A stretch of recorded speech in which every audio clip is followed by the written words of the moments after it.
तो पहला वीडियो में हम लोग दिखा दिए कि इधर कंप्लीट हो गया, ओनली ये नजर लगाना बाकी था तो वो भी लगा दिया 4, ठीक है। तो अभी हम 2-3 दिन से परेशान हैं, जो इसका कनेक्शन इधर बाहर निकाल दिया। उसके बाद आप लोगों को दिखा रहा हूँ, इधर से देख सकते हो जो कनेक्शन डाल दिया। और 2 सिलेंडर जो स्टोर से लेके आया, मतलब एक का वेट कितना होगा?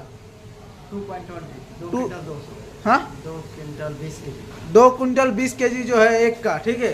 तो दोनों लेके आया परेशान, तो हम लोग अभी पूरा कनेक्शन कर दिया, देख सकते हो आप लोग।